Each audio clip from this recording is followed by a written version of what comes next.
Williane egressa da faculdade de Odontologia. odontologia do UniaN, que legal. E você tem uma experiência missionária bem única. Mas me conta um pouquinho de você. Aqui a gente começa sempre perguntando uma pergunta assim básica e a gente não combinou para ser super, super autêntica. Pergunta, Willy, como Jesus te encontrou? Eu sou adventista de berço, Ah, que legal. então meus pais, são adventistas, minhas irmãs também, e fui crescendo lá adventista e com Jesus. Em várias igrejas ou numa comunidade específica, onde você cresceu? Eu cresci em Petrolina, então sempre foi em Petrolina, Que na legal. zona rural. Que legal, que legal. Então, tem um negócio, Eliane, que às vezes a gente não fala muito bem. Parece que milagre, o milagre, assim, de verdade, é o cara que largou a igreja, fez tatuagem, se drogou, morou na Cracolândia e morou embaixo do viaduto muitos anos, correu da polícia, foi preso 25 anos, levou 52 mil balas, e aí o cara se converte e volta para a igreja. Isso é um milagre. Isso também é milagre. Mas e o menino que nasceu na igreja, foi para o hall do Sim, berço, foi para o jardim, fez a escola sabatina, sabe, fez desbravadores. desbravadores, foi aventureiro, fez clube dos jovens, foi para os acampamentos de São João e de carnaval e se manteve fiel. Cara, isso é um milagre. Isso é um milagre talvez Sim, maior do que o outro milagre, sabe? Num mundo de tanto apelo contra ser um jovem cristão, ser um jovem adventista. Poxa, que legal.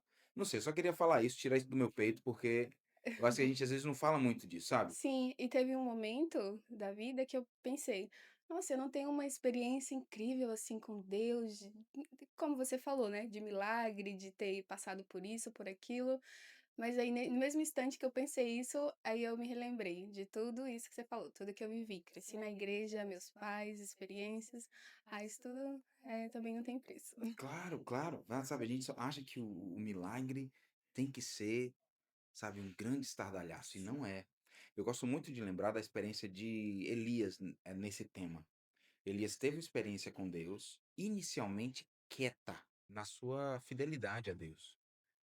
E daqui a um pouco ele descobre que tem 7.000 que não dobraram o joelho a Baal. Aí daqui um pouco Deus chama Elias e fala: Elias, irmão, agora é a hora do estardalhaço, irmão. Vamos pro Monte Carmelo, bora. 450 profetas de um lado, 400 do outro, todo mundo adorando Baal. E tava Elias sozinho. Elias sozinho. E Elias teve uma experiência profunda com Deus de um jeito hiperbólico. Viu Deus no fogo que desceu do céu e lambeu o Uhum. altar e consumiu absolutamente todo. Depois um pouco ele vai para ver a nuvenzinha que vai se formando. Daqui a pouco tá uma chuvarada gigante. Mas o próximo capítulo da vida de Elias, ele quietinho, no ribeiro, comendo um hambúrguer que o povo mandava, era pão com carne que mandava pro cara. E ele tentou achar Deus no terremoto, ele não tava. No vendaval, e não tava. No fogo, e não tava. Mas tava numa brisa suave. Tava nessa constante, sabe? Nessa vida constante. Vai no salão na igreja, louva o Senhor Jesus, acorda cedo, faz a lição da escola sabatina, sabe o verso de decorar. E isso é milagre. Isso é um milagre bonito demais. A gente, não sei, eu acho que a gente valoriza pouco esse Sim, milagre. verdade. Mas me conta aí, Pernambuco, Petrolina, e você veio estudar aqui na Bahia, você estudou odontologia, e como é que surgiu essa oportunidade de ser voluntária missionária? Aqui na Fádiva mesmo. Eh, eu fui muito envolvida e estava em volta de muitos missionários, né, de professores, de pastores, então tudo isso foi influência. E no último ano da faculdade, eu entrei para o SVA. E aí eu entrei para o SVA justamente por influência de Elina, que era uma missionária aqui. Ela Que veio como legal. missionária. Elina Minin, do Cazaquistão, que Isso, veio para cá também como voluntária. isso, Que legal. Elina, sim. Eu comecei a fazer inglês básico aqui, e aí ela era minha professora. Então legal. eu tive mais contato com ela, criei uma amizade, e por influência dela eu entrei no SVA, e durante o SVA eu tive um desejo enorme de servir como voluntária. Legal. Você tinha algum lugar em mente? quando você Não, não tinha. Onde Deus mandasse, eu iria. E eu queria muito, trabalhar na minha área, ser como dentista, né. legal, E quando eu entrei no SVA, eu falei para Deus que eu queria dedicar meu primeiro ano como formada para a missão. que legal, que legal, que legal. Então, você teve contato aqui com voluntários que vieram para a faculdade, e isso meio que acendeu uma chama no teu coração e a oportunidade veio. Agora sim, Williane, quando a gente fala de ser voluntário fora, fazer trabalho missionário, esse tipo de coisa, tem alguns lugares no mapa que aparecem, certo? Mas pra onde é que você foi? Djibouti. Djibouti. Cadê o primeira coisa que a gente tem que saber é onde que é o Djibouti. Vamos Eu lá. nem sabia da Você existência nem desse sabia? país, Tá, não. deixa eu só tirar isso aqui. Mostra aqui pra gente onde é que é o Djibouti. Sa Aqui. Aí, tá, deixa eu fazer assim pra ver se dá certo. Aqui, olha, não sei se dá pra ver na câmera, Miguel. Ali, ó. Aqui, gente. Aqui é o Djibouti, certo? Djibouti que fica perto da Eritreia, ao Etiópia. norte da Etiópia, pertinho do Sudão. E eu acho que o único país que a gente conhece aqui bem nessa região vai ser Egito ou Somália, coisa parecida. Que legal. Então você foi para o Djibouti. Tá, me conta isso aí. Saiu. Quando que você foi para o Djibouti? Eu fui em setembro do ano passado. Setembro de 24. Sim, Legal. E você voltou quando? voltei semana passada, Foi semana quinta-feira. passada, você Aham. acabou de chegar. Tá, então você fez São Paulo, Turquia, Turquia, Istambul, Istambul e Ataturk, o aeroporto, né? Então, Turquia, Djibouti. Djibouti. Isso. Qual a primeira impressão que você teve do país quando você chegou? Quando, desci do avião, calor. Calor. Muito quente, aquele vapor, assim, no Não, rosto. para. Você é de Petrolina. Sou Petrolina é muito muito calor. quente. Aham. Mas Mas o não Djibouti é s tipo assim, Petrolina ao quadrado? tipo isso. Tá, então sai do avião aquele bafo. Então, ó, talvez as pessoas não conseguiram ver aí, mas se você gostaria de pesquisar sobre o Djibouti, veja lá que ele é parte do finalzinho do que a gente chama do deserto do Saara, né? O deserto do Saara domina todo o norte da Sim. África, vai lá do Marrocos até cá desse lado na Somália, mas é um desertão, não é? Mas assim, é um deserto montanhoso, é um deserto Tem de montanhas, é um deserto montanhoso. tem montanhas, mas não ao redor, né. Tá. E é o que deixa a cidade bonita, Hum, são as paisagens, porque a cidade em si mesmo, ela é bem mais desértica, é bem esquisito mesmo. é bem esquisito, mas descreva esquisito pra mim. O que é esquisito? Eu costumo falar que é tipo faroeste, filme. Ah, tipo um esquema de faroeste. É. Mas como? Tipo assim, tá, a galera tá com arma na rua, assim. Só não nesse sentido, mas, as casas, o jeito que as pessoas vivem, não tem muitas árvores na cidade. É isso. Tá, então é tudo meio vazio. Eu imagino que por conta do calor, a vida noturna é um pouco mais viva ou não? Não, não, pelo à noite Aham. é mais isso, mais Isso, é viva, é mais mais vivo, né, viva, porque durante isso, o calor ninguém aham, sai. Aí isso, de noite tem um pouco mais de movimento. isso. Beleza, e comida? Como é que é comida no Djibouti? Muito apimentada, muito É mesmo? apimentada. Eles comem muito pão, muita massa, assim, uns pães específicos, e aí junto eles colocam esse pão, tipo panqueca, Aham. e aí vem com algum, tipo feijão, mas um feijão mais grosso, meio Aham. amassado, e coloca em cima, por cima desse pão, e aí come. Geralmente é isso E e esse é o muito, esquema. muito apimentado. É, E tudo bem apimentado. tipo Esse é um tipo daqueles pães que eles colocam uma espécie de almofada grandona e num forno abaixo do chão? Ou não, você não chegou a ver como é que eles fazem o pão? não, do jeito que eles fazem, a maioria das pessoas, eles não têm forno em Ah, casa, ok. então é frigideira mesmo, no fogão. Ah, na frigideira. Isso. Na frigideira. Eu tenho uma teoria, William, de que tudo frito é melhor. Sim, mas Tudo frito é gostoso. mais gostoso. Então você gostou da comida do Djibouti? Eu gostei, só não da parte apimentada. Da parte apimentada É, não rolou? não rolou. Claro que você estava perto da fronteira com a Bahia, mas em Petrolina, afinal de contas, é do Sim, lado da Bahia que a gente come pimenta, né? mas eu só nasci na Bahia, no Pernambuco mesmo ali só sem pimenta. Não, em Pernambuco a gente come pimenta mesmo não. Eu sou pernambucano e lá não tem muito esquema de pimenta não, mas eu gosto de pimenta. Na Ásia, onde eu tive a oportunidade de servir por um bom tempo, a turma gosta de uma pimenta assim, forte. Então beleza, muito calor, comida apimentada. E se eu entendo bem, me corrija se eu estiver errado, o Djibouti é um país de maioria muçulmana, Isso. certo? Uhum. Como é que é a dinâmica da vida lá? Tinha 5 orações durante o dia, as mesquitas tocavam a música, iam as mulheres também para orar, não iam as mulheres? Me conta um pouquinho disso aí, dessa vida, dessa diferença cultural religiosa do Djibouti. Eles oravam várias vezes durante o dia e às vezes que eu sempre ouvia entre 4 e 5 da manhã, que eu acordava justamente com o barulho da mesquita, chamando o pessoal para orar, e meio-dia também, de tarde, que a gente tinha uma funcionária lá na clínica, que era muçulmana, então ela saía para orar também, mais ou menos 3. O início da noite também, 6 horas, e era esse horário mais ou menos. E aí, no meio da rua, quando desse o horário para orar, o pessoal onde estava, orava, seja no meio da rua Onde e estava? e normalmente lá nos bairros, em lugares específicos, vários lugares têm uma, digamos, uma pequena mesquita, né, Uhum. um lugarzinho. São as É, casinhas de oração. isso, as casinhas de oração, e aí só os homens entravam, antes eles lavavam os pés, o rosto, das mãos, e aí entravam na mesquita e oravam, nas casas de oração para orar.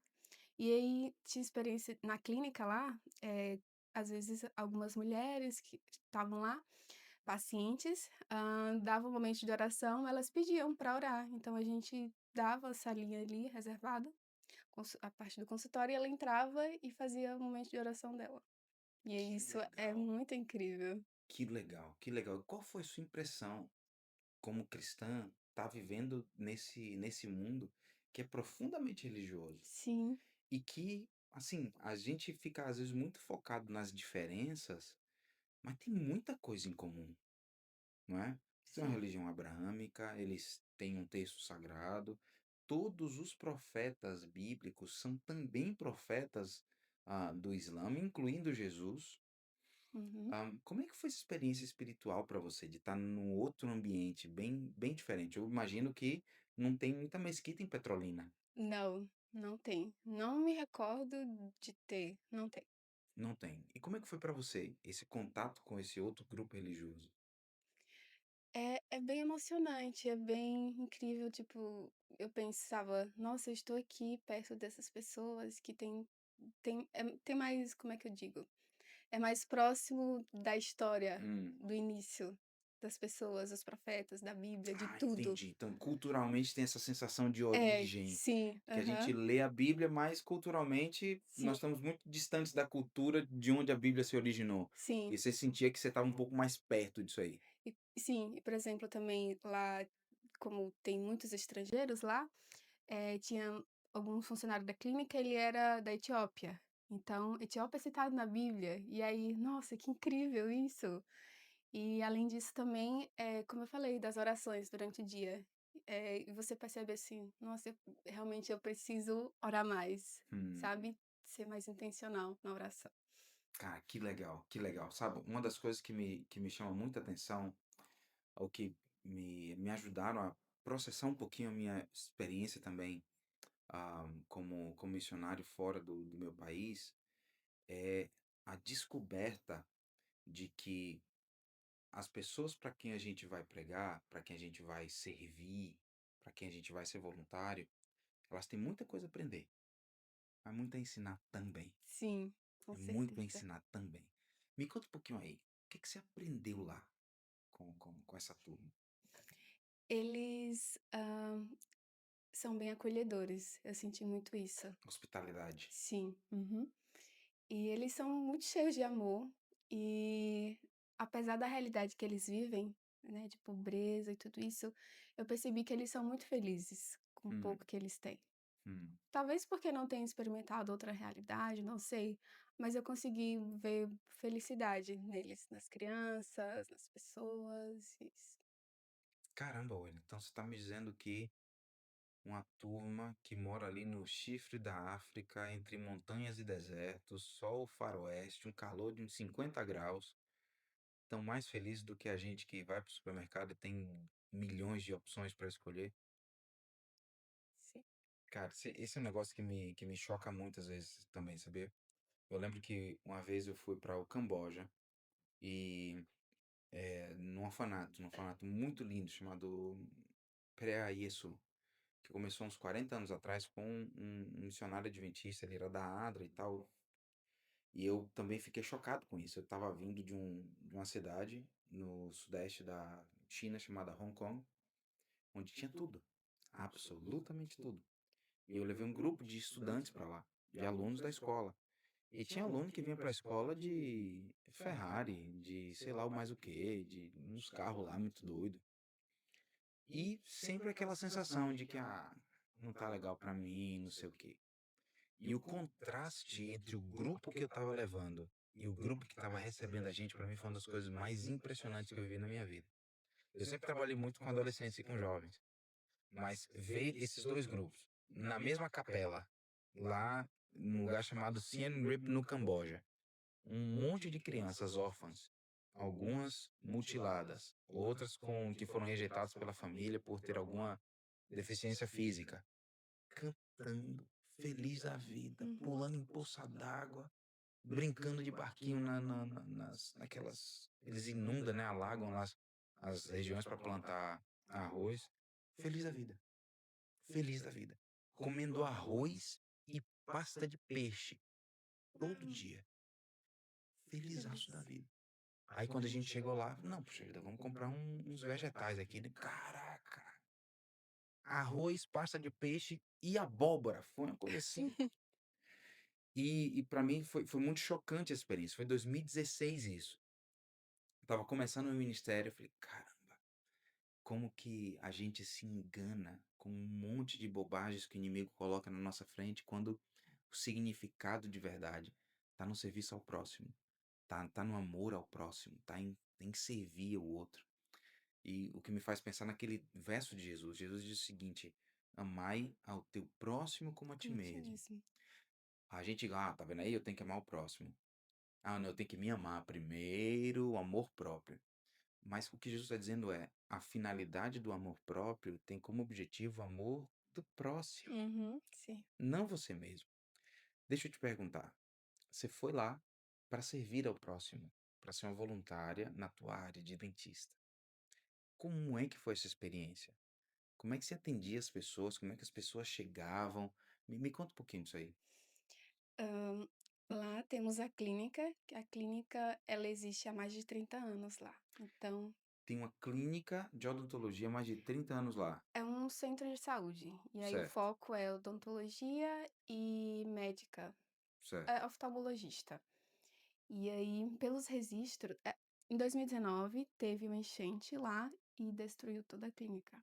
Hum, Então, tem uma história, mais de 30 anos. Tinha muitos projetos, lá tinha a igreja também, tinha licença para ter igreja, e só que com a enchente tudo foi destruído. hum. E aí, ano passado foi reinaugurado. Construíram uma nova clínica, no mesmo lugar, mas reconstruíram, através da ajuda da igreja e também de muitas doações. E e com isso, depois que abriu, precisou de voluntárias. E aí eu me inscrevi, então era eu e mais 2 dentistas voluntárias lá. Você e mais duas dentistas voluntárias. Caramba, que legal. Ah, uma vez eu conversando com um amigo que foi também dentista, o professor Kendall. Você conhece o professor Kendall? Sim, uhum. E uma das experiências que ele me contou foi como é que essa coisa de atender mulheres no mundo muçulmano. Como é que foi isso pra você? Imagino que lá no Nalo de Boot elas usam toda aquela Sim, o uhum. niqab, hijab, não sei, Hijab, hijab. uhum. A maioria tudo bem coberto, algumas até mostram o rosto, mas algumas mostram apenas os olhos, né, tampam as mãos também, usando luvas, usam meia também, e é bem diferente, mas eu achei bonito, né, porque elas usam isso para não mostrar o corpo. Uhum. E tem algumas que são bem tímidas na hora para fazer o atendimento. A gente tinha um tradutor que ele era tradutor homem, e aí, no momento, elas tinham esse receio de mostrar o rosto e tal, aí eles saíam, ficavam mais à vontade só comigo, que era mulher, pra tirar e se mostrar. Não, essa é uma das coisas que eu acho tão bonita da história de gente como você, Willy. Nesses lugares, toda a dinâmica masculino, feminino, homem e mulher é muito diferente da nossa dinâmica. E Sim. assim, a gente pode até ter as nossas opiniões sobre os direitos das mulheres e tal, e tudo bem, eu acho que isso é uma conversa válida, mas Uhum. no final das contas, para servir o próximo, essa conversa é meio que irrelevante, né? E ter gente como você, ter meninas que são corajosas, que, sabe, tem essa coragem de pegar um avião em São Paulo, ir pra Turquia, ir pro Djibouti, que ninguém sabe nem onde é que tá no mapa, e servir, porque você consegue abrir portas que um homem jamais vai conseguir abrir, Willy. Sim, bem verdade. E Hum. tinha homens também que eram receosos de ser atendido por mulheres. Ah, é? Sim, uhum. E aí tinha o Tutor Carlos também que ele fazia esses atendimentos. Mas no geral, a gente conseguia atender a maioria dos homens. A Até porque a maioria das dentistas eram mulheres. a maioria das listas mulheres. É, Caramba, agora isso é um negócio que é muito legal. Eu não sei se não sei se o Miguel sabe de alguma história por aí, onde você tem, sei lá, a maioria de mulheres, em algum projeto fora, em um lugar de relativo risco, né? uhum. Então, eu sei que o Brasil não é o lugar mais seguro do mundo, mas eu acho que o Djibouti também não é. Ah, eu até que considero que seja seguro, né? É seguro o Djibouti? É, só que você tem que ter os cuidados, assim, você não vai sair na rua sozinho, Hum. sempre saia com alguém local, sempre com mais alguém, não andar tarde da noite sozinho, porque pode acontecer, sim, coisas horríveis, não vai ser seguro, você tem que ter os cuidados, né. Então, é por isso que eu acho que quem tem que sair como missionário para o mundo é brasileiro, viu? Porque a gente já tá treinado. É. Já tá treinado, né? Nessa arte. Que legal, ele. Deixa eu te perguntar. Você foi pra lá, você tava com essas outras missionárias, ou voluntárias. De onde que elas são? São brasileiras também, Também do Brasil. sim, uma de São Paulo e a outra do Paraná. Que legal, que legal, que legal. E elas permanecem lá, elas já voltaram também? Voltaram também, voltamos juntas. Voltaram também, que legal. Sabe, Já chegaram outras lá, outro dentista voluntário. onde que você achou esse chamado? Como é que foi esse processo de encontrar essa oportunidade lá? Pelo SVA, pelo Serviço Voluntário Adventista. Foi você mesmo que me enviou a vaga, não sei se você recorda, Verdade, eu não foi? lembro. Lembro, lembro, lembro. Mas foi através. Eu queria chegar na parte do Vivid Faith. É verdade. Eu lembro que no ano passado, o Kendo tinha me mencionado sobre o Djibouti e me colocou em contato com o diretor da clínica, que é um brasileiro também, Sim, é né? isso. É um brasileiro também. E na época eu estava aprendendo como é que ele tinha acabado de chegar da China e eu tinha acabado de conhecer a plataforma da igreja, que é o Vivid Faith. Isso. Então, inclusive, você que não fez ainda a sua inscrição no Vivid Faith, faça a sua inscrição no Vivid Faith e viva histórias como a da Liliane. Show de bola. Ahm, e hoje, Willy, são 1.200 e tantas oportunidades de serviço. E eu imagino que a do Djibouti ainda está aberta, né? Deve ter mais gente indo para lá. Sim, uhum. Então, olha só, gente. Pergunta. Dentista, você que é dentista e tem interesse, estão precisando lá. Então, eles ainda estão abertos para receber gente lá? Sim, porque agora lá são 3 consultórios odontológicos, Aham. né, e tem o doutor Carlos, mas ele fica mais na administração. Ele atende também, né, quando tem muita demanda, mas precisa-se de dentista, agora só foi um voluntário, né. Opa, então olha, você que é dentista, passou pela escola de missão, se inscreve. Então, a gente vamos colocar aqui no vídeo o link aí. para o Viva de Feito. E foi muito difícil, foi complicado? Me conta um pouquinho da tua experiência no processo de inscrição. Ah, foi muito simples e eu achei que o meu processo foi bem rápido também. Eu me inscrevi, fiz meu cadastro no Viva, selecionei a vaga, me inscrevi na vaga, enviei meu currículo, e aí pede todo, né, tem os questionários que você Aham. responde, e aí depois a clínica lá, o diretor já entrou em contato comigo, fizemos a entrevista, e aí já foi dando questão de passaporte, enviar documentação, foi isso. Que legal, então o processo foi relativamente simples, Sim, foi relativamente straightforward, bem ao ponto. sim, no meu foi bem. Mudando, assim, diametralmente de outro esquema, o que que eles falam? Que língua eles falam de Djibouti? O idioma oficial é francês e árabe, Certo. assim, mas tem os dialetos, né. O dialeto lá é Afar. Afá. E Afá soa como o quê? Parece árabe, não parece árabe? Eh, o quê? Tem som de quê, Afá?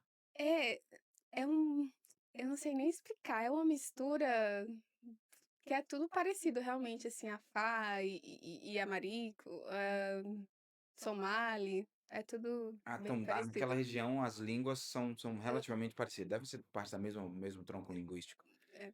Mas e aí, um bom dia, sei lá, em Afá, como é que seria? Ai, não me pergunta isso. Eu realmente não sei. Então, tá tudo certo, tá tudo certo. Às vezes, quando a gente vai para esses lugares, é tanta diferença. São muito idiomas, o que eu sei é alif, afá, que é abre a boca, fecha a boca, então Claro, você sabe o vocabulário de dentista. e foi esse que eu me propus mais um pouquinho a aprender. Que legal, então como é que é? Abre a boca, Alif e ali afá. alif Aham. e afá. E tipo, afá, Afá, diferente. Como que um C no final, afá. afá, como É, corta, bota isso. a língua no céu da boca. Isso. Que E legal. aí vai fazer, um raio-x panorâmico, aí não é pra ele se mexer, tem que ficar "don't move". Aí fala "Mangaê", tipo, não se mexa. Manganhê. Yeah. Ok, ok. Que legal. Então, como a gente tinha uma tradutora, e aí acabava que quando ela ia traduzir, né, eu comunicava com ela através de inglês, aí quando ela ia traduzir, a gente acabava na repetição ali aprendendo algumas palavras também. Legal, legal. Onde você aprendeu inglês? Hum, eu não sou fluente em inglês e eu fui sabendo realmente o básico e bem básico. Uhum. Mas durante a escola, o ensino fundamental, o básico verbo to be, e eu também fiz aqui, o curso básico de inglês também. Que legal, que legal. Às vezes, Williane, o que eu tenho escutado por aí é gente que diz assim: "Ah, eu quero ser um voluntário, eu quero ir para o outro lado do mundo, mas eu não falo inglês". O que que você diria para alguém que não é fluente em inglês, mas que tem vontade de ser voluntário? Já começa agora a aprender inglês. E assim, é uma dificuldade a comunicação, mas é possível aprender. E assim, o inglês é uma língua mundial, né, então Claro. todos nós, assim, é um privilégio saber, entendeu? Então já começa agora a aprender inglês, porque é essencial. E tipo, se você já for de imediato, você vai aprender lá, onde você for, você vai conseguir aprender também, você consegue. Que legal, que legal. Então não é para ficar esperando o dia que vai ser fluente em inglês. Isso. Uhum. Claro, uma coisa que eu gosto de dizer é que o inglês é só um idioma ponte. Isso. Nada mais. Uhum. É para você chegar no terminal 3 de de Guarulhos, ou seja lá qual for, pegar o avião, não perder o a porta de embarque e chegar lá no local. E com muita frequência a gente chega no lugar, eu imagino que para a comunidade que falava Arfá, né, Afá. Uhum. Afá, inglês não era muito útil, né. Sim. Então na hora que você ia na rua comprar alguma coisa, A maioria falavam francês também. também ó, tá vendo aí? Seria Aprender o idi francês também, pessoal. isso. Então, não é muito útil, né. Então você tem que vai para o lugar, a gente pega o inglês básico como idioma ponte para a gente chegar Sim. no lugar onde a gente vai servir. Mas muitos lá falavam inglês também. Muitos Apesar locais sim. E eles são bem inteligentes para isso, né, têm essa habilidade de aprender idiomas, e eu achei isso incrível também. Que eu estava na escola eu fiz também um pouco lá de inglês, no instituto lá, e aí o professor perguntando: "Ah, quantos idiomas cada um fala?" E aí sempre: "Ah, falo mais de 3 idiomas, eu falo, tipo, 5 idiomas", e aí quando chegou em mim, aí eu falo português, tô aprendendo inglês. É. Nós gosta, nós abre, nós fuma. Mal. Então é isso, eles são bem inteligentes para aprender. Que legal, mas eu acho que é uma característica geográfica, sabia? Sim, Esses lugares muito grandes como o Brasil, que estão isolados de outros grupos linguísticos, a gente termina falando português. O pessoal dos Estados Unidos fala inglês e inglês. acabou. Uhum. O pessoal da China fala chinês e acabou. Não fala mais nada. Eu acho que no Peru, todo mundo espanhol, né? Peru, Miguel é o nosso produtor, cameraman, ele faz tudo aqui. E ele é peruano, e a gente só fala um idioma basicamente. Mas esse é um desafio, esse é um desafio. E eu aprecio você contar a tua experiência pra gente, pra dizer, olha, a gente tem que aprender os idiomas, mas não tem que estar fluente em nada pra gente sair e aprender. Uhum, Então, ó, isso mesmo. Miguel chegou aqui e não falava nada de português. Só bom dia e Só obrigado. bom dia, obrigado. E ele tá aí desenrolando muito bem o idioma. Então a gente tem que se mergulhar, sabe? Eu acho que ah, uma das grandes lições que eu acho que tem na Bíblia para quem quer viver essa aventura de voluntário, essa aventura no campo missionário, é lembrar que o Mar Vermelho não abriu uma semana antes. O Rio Jordão não abriu meia hora antes. As muralhas de Jericó não abriram, tipo assim, com um e-mail de aviso dizendo, olha, vai lá no dia tal, que esse dia vai cair. Sabe? Caiu no dia certo, abriu na hora certa. E não abriu na hora que as pessoas estavam prontas, entre aspas. Abriu quando Deus quis.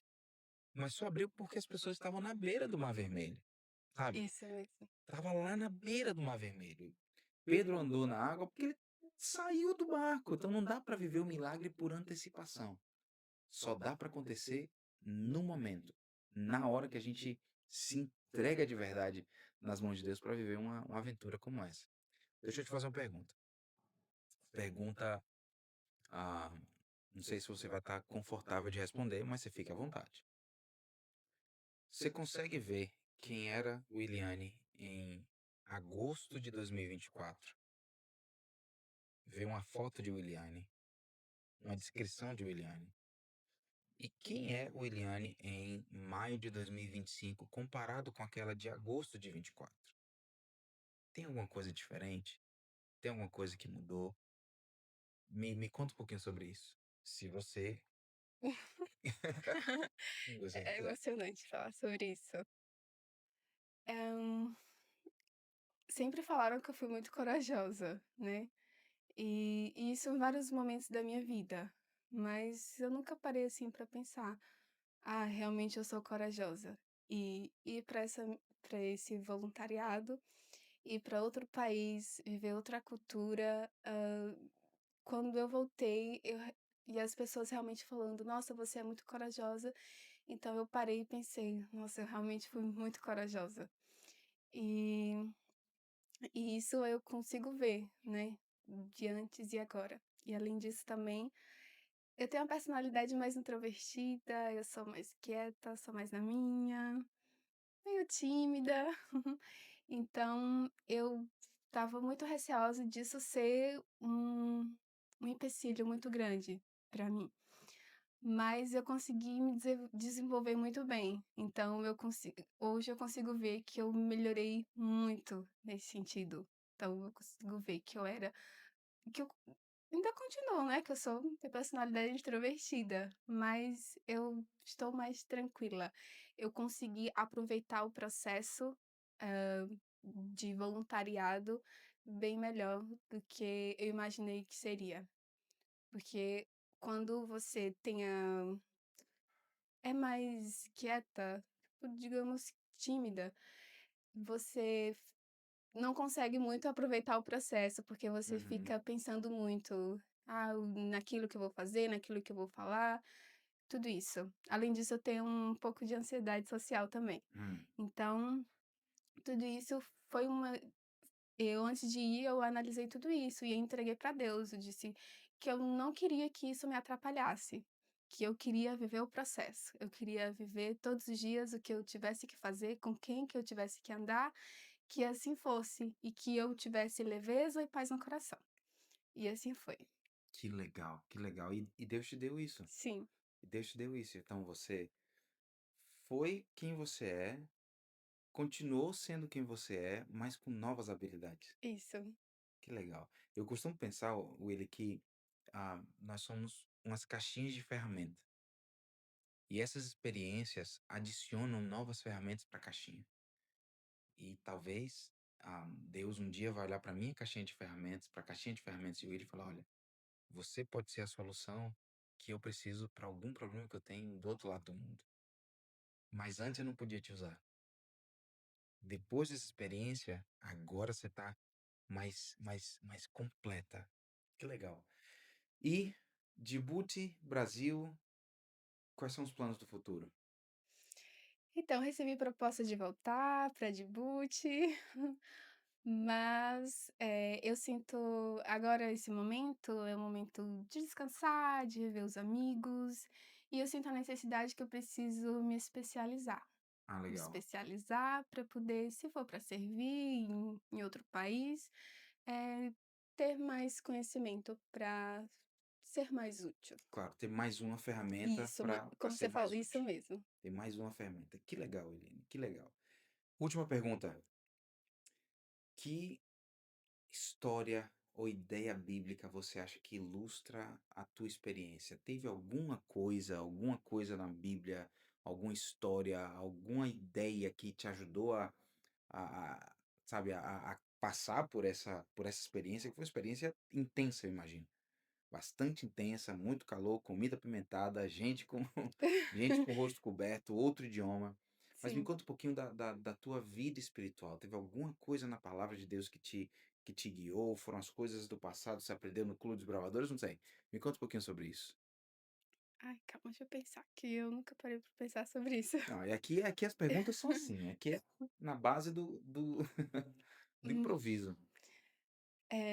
quando você falou, a primeira, história e personagem que veio à minha mente foi de Moisés, né. Moisés passou aquele tanto de muitos anos com, o povo de Israel no Egito, e ele mesmo, em alguns momentos Deus dava ordens para ele e ele não queria fazer, porque ele não se sentia capaz. Hum, Então, isso, eh, em vários momentos, eu pude me sentir assim, mas lá eu sempre fui lembrada que eu sou capaz, e que aí eu me apegava nessa história, que eu sou só um instrumento, quem usa é Deus, quem faz o trabalho é Deus. Então, mesmo com todos os medos, todos com os meus pensamentos que eu tinha de incapacidade, eu me dispus, que e o legal, que tinha para ser feito eu fazia. que legal, que legal, que legal. Sabe, essa lição de fazer, mesmo não se sentindo capaz, acho que ela é vital, ela é vital. A gente tem a mania de fazer só o que eu acho que eu sei performar bem, Sim, mas na vida espiritual não é assim. Quando a gente se coloca nas mãos de Deus, eh, sabe, as minhas forças que são nada, se transformam em tudo nas mãos do Senhor. Eu acho que Paulo teve essa sacada muito legal quando ele disse: "Quando eu sei que eu tô fraco, aí é que eu tô forte". forte. Aí é que Isso. Deus pode me usar. Quando eu não vivo mais em mim, mas Cristo Cristo vive vive em em mim. mim, aí as coisas acontecem de verdade. Mas deixa eu ver se eu escutei bem você. Você está me dizendo que é o seguinte: você foi para o Djibouti com uma série de inseguranças pessoais, de Sim, várias índoles, mas você foi do mesmo jeito. sim, foi. Foi do mesmo jeito. E Deus conseguiu te usar lá, mesmo nas suas inseguranças. Sim, Mesmo você sentindo que não conseguia, que não ia performar bem e tal, Deus conseguiu te usar mesmo com isso aí. sim. Uhum. O que que você diria para um monte de gente que eu tenho certeza que sente a mesma coisa? Que às vezes se olha no espelho e fala assim: "Caramba, de fato eu não sou o melhor que tem. Eu não sou mais alto, não sou mais baixo, não sou mais rico, não sou o mais inteligente, não sou o que canta melhor, não sou o que, sabe, fala super eloquente, não tenho uma família super estruturada". Então, eu acho que tem muita gente assim, e na minha história eu também senti muito isso, ainda Sim. sinto Uhum. isso. Essa noção de que, caramba, eu quero fazer a coisa acontecer. Eu quero ser um instrumento de Deus, eu quero viver grandes aventuras, mas eu sei que eu não sou suficiente. O que é que você diria para um colega seu, para alguém que está começando o curso de odontologia ou de enfermagem agora, que tem essa vontade no coração, mas se sente como você se sentia?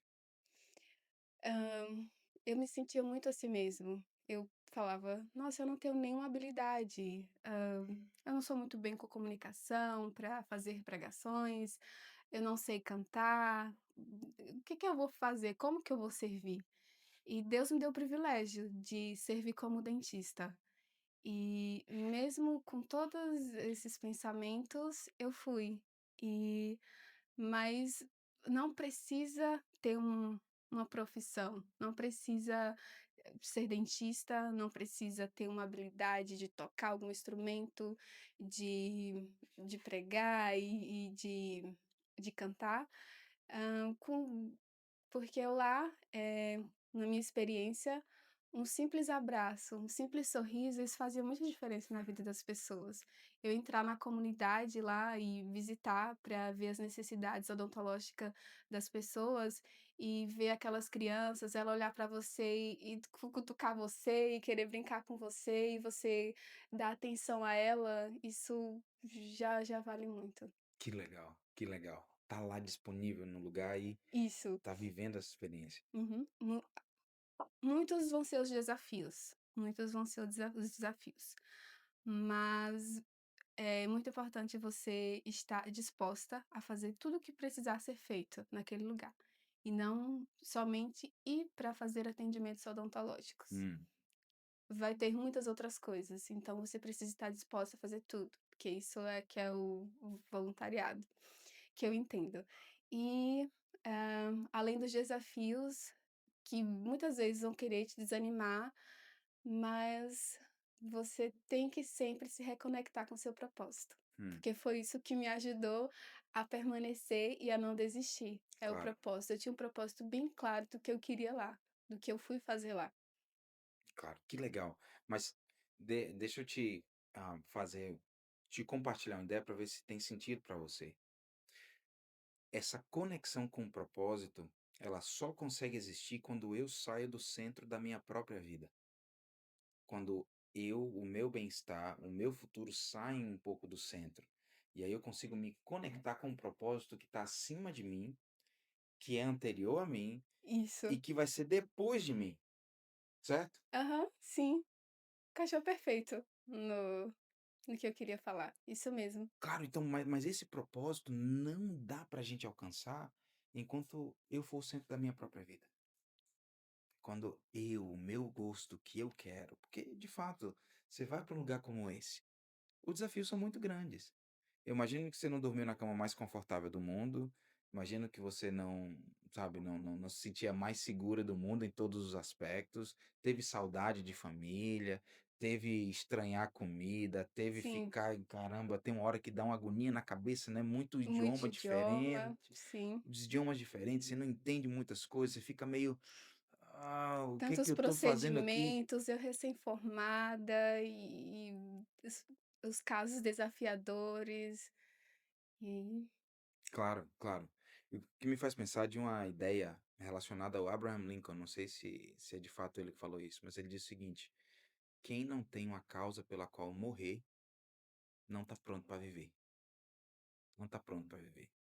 E essa geração, essas novas gerações, eu acho que foi em várias gerações há essa noção, mas talvez na tua geração e nas que estão vindo, a gente precisa falar sobre isso, de que o cuidado de si mesmo é importante, mas não é a coisa mais importante do mundo. Cuidar-se, pensar no seu próprio futuro é super importante, mas não há propósito, não há, sabe, não há significado transcendente em olhar para a vida só para o meu próprio umbigo, no que eu quero, no que eu gosto. Sim. E quando a gente se coloca nessa experiência contraintuitiva de sair do centro da minha própria vida e colocar Deus e o amor ao próximo, aí eu acho que acontece um acidente de percurso, que a gente fica procurando, feito procura, sabe, o pote de ouro no fim do arco-íris, que é o que a gente chama de felicidade, sabe? Eu acho que a gente erra demais ao pensar que felicidade é um objetivo. O objetivo é o serviço, é o sacrifício, é o amor ao próximo e amor a Deus. E a felicidade, na minha opinião, não sei o que é que você acha disso, é um inevitável acidente de percurso. Entendeu? Então, todo mundo que quer encontrar felicidade e faz da felicidade um objetivo, não encontra, Não. fica frustrado, sempre tem alguma coisa melhor. Poxa, eu quero ser dentista, agora eu quero ter um consultório, eu quero ter um consultório maior, eu quero ter 50 dentistas trabalhando para mim, eu quero ter um iate, eu quero ter, sabe, e nunca termina essa felicidade conectada com consumo, com prazeres terrenos. Mas quando a minha vida é para servir a Deus e ao próximo, o acidente de percurso que acontece é o que a gente chama de felicidade. Você voltou feliz? Sim, muito feliz, emocionada. Sempre que eu me lembro, dá vontade de realmente de chorar, porque foi uma experiência muito incrível, como eu falei na entrevista ontem na igreja. Eu nem nos meus melhores sonhos e planos eu imaginei viver esse sonho de Deus, esse voluntariado que foi realmente incrível. Que legal, que legal. Williane, obrigado. Obrigado por vir aqui, obrigado por conversar conosco, obrigado pela história que você viveu e que vai estar vivendo.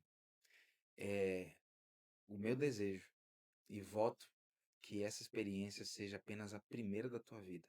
Amém, Eu não sei para onde é que Deus vai te levar, mas sei que essa experiência vai mudar o curso da tua vida de forma permanente.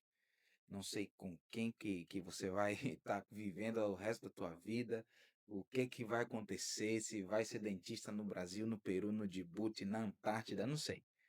Mas sei que aquele que te chamou para ir para o Djibouti tem um plano para você maior do que você pensou. amém, eu creio. Deus te abençoe. Amém. Obrigadão. Valeu. Valeu, valeu, valeu.